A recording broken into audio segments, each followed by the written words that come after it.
Di dalam kitab Ulangan 10 ayat 17, firman Tuhan mengatakan, "Sebab Tuhan, Allah mula Allah segala Allah, dan Tuhan segala Tuhan, Allah yang besar, kuat dan dahsyat, yang tidak memandang bulu ataupun menerima suap."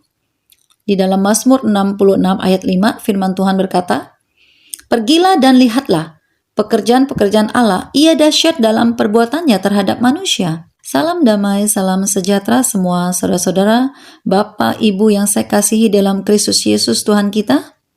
Kuat kuasa Allah dan kedahsyatan kuasanya menyertai saudara-saudara, Bapak atau Ibu dimanapun berada. Saudara, dunia diciptakan dengan segala isinya. Seperti kita tahu bagaimana Allah telah menciptakan matahari, bulan, bintang, dan segala isinya. Dan semua itu sebagai bentuk perbuatan dahsyat Allah dan kasih anugerah Allah kepada kita semua, anak-anaknya saudara. Dan karya misteri Allah ini tidak dapat diselami dan dimengerti oleh pikiran-pikiran manusia. Dan pikiran manusia tidak sampai dan tidak dapat dilakukan oleh manusia, saudara. Perbuatannya nyata sekali. Itulah mujizat, saudara. Mujizat merupakan bukti kuasa Allah bekerja. Mujizat merupakan bukti pekerjaan Allah dinyatakan. Dan saya mengingat kembali, saudara, kita melihat perkara dahsyat yang terjadi atas Musa. Bagaimana ketika Musa membawa bangsa Israel keluar dari perbudakan Mesir. Dan mereka dikejar oleh Firaun dan tentara-tentara Mesir. Musa diperhadapkan pada keadaan atau situasi yang sangat terjepit, saudara. Jikalau saja Allah tidak nyatakan mujizatnya, maka Musa dan bangsa Israel akan menghadapi kematian, saudara. Dan saya percaya, Musa tidak pernah berpikir bahwa dengan tongkatnya dapat membelah laut Teberau. Tetapi justru itulah yang dilakukan Allah kepada Musa dan bangsa Israel. Mari kita lihat, saudara, kitab Keluaran 14 ayat 16. Firman Tuhan berkata, "Dan engkau, angkatlah tongkatmu dan ulurkanlah tanganmu ke atas laut dan belalah airnya, sehingga orang Israel akan berjalan dari tengah-tengah laut di tempat kering." Di sini Tuhan meminta Musa untuk mengangkat tongkatnya, saudara, dan mengulurkan tangan Musa ke atas laut dan air terbelah. Dan tentunya sebelum air terbelah, apa yang dilakukan Allah dan bagaimana kuasa Tuhan bekerja? Mari kembali kita melihat Keluaran 14 ayat 19, saudara. "Kemudian bergeraklah malaikat Allah, yang tadinya berjalan di depan tentara Israel, lalu berjalan di belakang mereka, dan tiang awan itu bergerak dari depan mereka, lalu berdiri di belakang mereka." Jadi jelas sekali firman Tuhan mengatakan, tiang awan yang tadinya berada di depan tentara Israel, berpindah bergerak di belakang tentara Israel. Untuk apa, saudara? Untuk menutupi pandangan Firaun dan tentara Mesir, sehingga mereka tidak dapat melihat apa yang dilakukan Allah terhadap bangsa Israel. Karena dengan adanya tiang awan ini, suasana menjadi gelap seluruhnya, dan itu terjadi semalam-malaman, saudara. Sampai laut Teberau terbelah, dan bangsa Israel berjalan dari tengah-tengah laut di tempat kering. Dan mari kita semua mau belajar dan memahami mengapa mujizat untuk memuliakan Tuhan. Dan mujizat itu sangat penting. Mengapa, saudara? Yang pertama adalah melalui mujizat, nama Tuhan Allah kita Yesus Kristus dipermuliakan, diagungkan dan ditinggikan, dan pekerjaan Tuhan dinyatakan, saudara. Dan yang kedua, dengan melalui mujizatlah seseorang merasakan kebaikan Tuhan. Seseorang mengalami Tuhan di dalam hidupnya. Dan bahkan mujizat akan berfungsi sebagai magnet untuk menarik atau membawa seseorang mau sungguh-sungguh datang kepada Tuhan dan sungguh-sungguh melakukan firman-Nya. Karena nyata perbuatan pekerjaannya. Mungkin yang tadinya ogah-ogahan, nggak serius datang kepada Tuhan. Tetapi ketika seseorang menerima mujizat dan telah mengalami kebaikan Tuhan, sehingga membuat orang tersebut menjadi lebih sungguh-sungguh lagi dalam mengikuti Tuhan. Sebagai contoh simpel, saudara, dalam kehidupan sehari-hari kita, saudara mungkin pernah menjanjikan kepada anak-anak saudara bahwa ketika nilai ulangan anak-anak saudara atau nilai ujian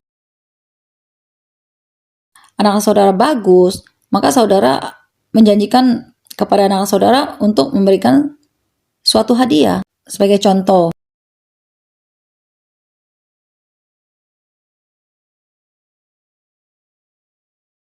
saudara mungkin mengatakan kepada anak saudara seperti ini, "Oh, kalau nilai ulangan kamu atau nilai ujian kamu bagus, papa dan mama akan memberikan kamu hadiah ya. Mungkin kita akan jalan-jalan ke Bali." Itu contoh, saudara. Atau saudara mengatakan, Papa dan Mama akan membelikan sepatu baru untuk kamu yang kamu sukai. Bukankah itu sering kita lakukan dalam kehidupan kita, saudara? Begitu juga Bapa di sorga. Sama dengan bapak-bapak di dunia ini, selalu ingin menyenangkan anak-anaknya melalui kasih karunia-Nya, yaitu mujizat. Dan mari saudara kita lihat kitab 1 Korintus 4 ayat 20, firman Tuhan berkata, sebab kerajaan Allah bukan terdiri dari perkataan tetapi dari kuasa. Inilah saudara, bagian dari isi surat Rasul Paulus yang pertama kepada jemaatnya di Korintus. Rasul Paulus katakan bahwa kerajaan Allah bukan hanya terdiri dari perkataan atau firman saja, tetapi juga terdiri dari kuasa, saudara. Kuasa merupakan sebuah otoritas atau kewenangan yang diberikan oleh Tuhan kepada seseorang, tentunya sesuai dengan rancangannya kepada orang tersebut. Bagaimana mungkin sebuah kerajaan dapat berdiri kokoh dan kuat tanpa disertai kuasa dan otoritas? Apalagi kerajaan Allah, saudara. Tidak mungkin layak disebut sebagai kerajaan Allah kalau tidak disertai kuasa. Tapi perlu diingat, saudara, kuasa dan otoritas itu murni dari Allah atau tidak? Bukankah di dalam kitab Yohanes 1 ayat 12 sendiri firman Tuhan mengatakan, tetapi semua orang yang menerimanya diberinya kuasa supaya menjadi anak-anak Allah, yaitu mereka yang percaya dalam namanya. Firman Tuhan sendiri mengajarkan kepada kita semua bahwa manusia di dunia ini yang menerima dan percaya kepada Yesus Kristus sebagai juru selamat, maka mereka diberikan kuasa sebagai anak-anak Allah. Dan ini jelas sekali, saudara. Dan firman Tuhan sendiri yang telah mengatakannya. Dan bukankah ini sebuah privilege atau hak istimewa dari Allah kepada anak-anaknya? Saudara dan saya harus bangga punya Allah yang begitu luar biasa, yang sangat mencintai dan mengasihi anak-anaknya, dan telah memberikan tempat teristimewa bagi anak-anaknya. Karena di luar sana, saudara dan saya tidak akan pernah mendapatkannya.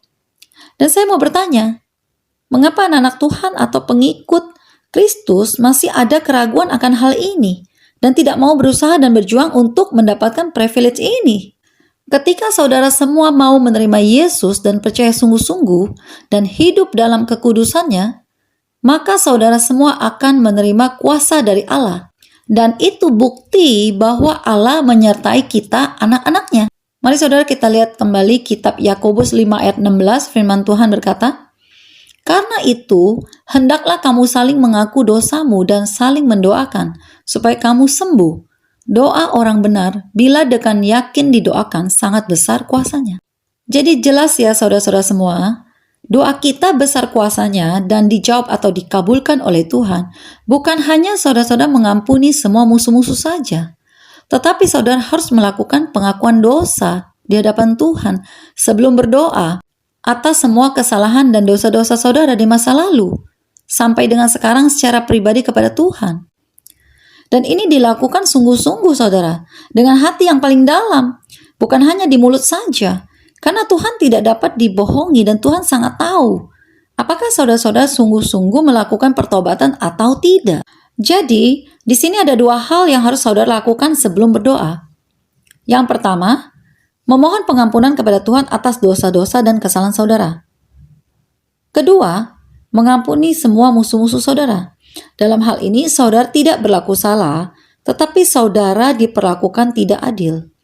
Mungkin saudara dikhianati, difitnah, ditipu. Mungkin saudara pernah dipukul atau disakiti oleh seseorang. Intinya saudara mendapat perlakuan yang tidak baik dari seseorang. Kita melihat Tuhan Yesus sendiri telah mengajarkan kita untuk mengampuni saudara. Ketika Yesus disiksa, didera, dan Yesus mengampuni mereka. Dan kita melihat lagi Stefanus, seorang yang dipenuhi karunia hikmat dan kuasa. Bagaimana Stefanus harus dibunuh dengan cara dirajam, yaitu dengan dilempar batu. Dan bagaimana doa Stefanus sebelum ia meninggal, saudara? Mari kita lihat di Kisah Para Rasul 7 ayat 60. Sambil berlutut, ia berseru dengan suara nyaring, Tuhan, janganlah tanggungkan dosa ini kepada mereka. Dan dengan perkataan itu, meninggallah ia. Mengapa saya katakan pengakuan dosa atau memohon pengampunan itu penting, saudara? Dan ini sering dilupakan oleh kita semua. Karena ketika dosa kita seluruhnya sudah diampuni oleh Tuhan, dan kita juga sudah mengampuni musuh kita, maka tubuh, jiwa, dan roh saudara dapat disucikan atau ditahirkan oleh Tuhan. Dan ketika saudara semua telah kudus atau tahir di hadapan Tuhan, maka doa-doa saudara akan terjawab dan dikabulkan oleh Tuhan. Karena Tuhan kita adalah Maha Kudus. Oleh karena itu, kita semua anak-anaknya juga harus kudus, saudara. Mungkin saudara berpikir, oh Tuhan kan sudah menderita di kayu salib. Dengan darah yang mahal, sudah menebus semua dosa-dosa saya. Tentunya dosa saya sudah diampuni oleh Tuhan. Jadi saya nggak perlu minta ampun lagi. Ini salah, saudara. Mengapa saya katakan salah? Karena manusia itu sudah berlumur dosa. Setiap hari berbuat dosa dan berbuat dosa lagi. Contoh, tidak usah jauh-jauh, saudara. Ketika saudara emosi, khawatir, dan marah saja kepada seseorang atau kepada siapa saja, saudara sudah dosa di hadapan Tuhan.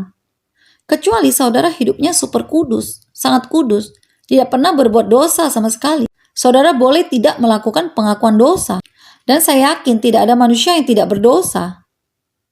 Kita lihat kembali kitab Roma 3 ayat 23. Apa ini katakan firman Tuhan? Karena semua orang telah berbuat dosa dan telah kehilangan kemuliaan Allah. Dan Alkitab sendiri yang mengatakan bahwa semua manusia telah berdosa dan telah kehilangan kemuliaan Allah. Karena Tuhan kita Maha Pengampun. Dan Tuhan datang ke dunia ini memang untuk orang berdosa. Maka saudara dan saya harus selalu minta ampun agar tubuh, jiwa, dan roh saudara semua tidak bercela dan iblis tidak dapat melempar kutuk atau kesialan ke dalam hidup saudara-saudara semua. Tetapi ingat saudara jangan perbuat lagi kesalahan tersebut, apalagi melakukan kesalahan yang berulang-ulang. Jangan mentang-mentang boleh minta ampun setiap saat, lalu saudara berpikir, oh bikin dosa lagi, nanti juga bisa minta ampun lagi. Tuhan kan Maha Pengampun. Itu namanya mempermainkan Tuhan, saudara. Tuhan tidak bisa dipermainkan.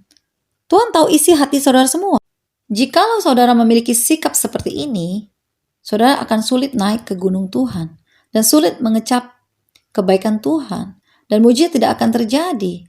Dan doa-doa saudara tidak akan dijawab oleh Tuhan. Ya, itulah saudara bukti pekerjaan Allah kita nyata, dahsyat dan ajaib kuasanya, dan menyertai kita anak-anaknya. Tidak ada yang seperti Dia. Dia Allah di atas segala Allah, saudara. Tidak ada yang menandingi kuasanya di dunia ini.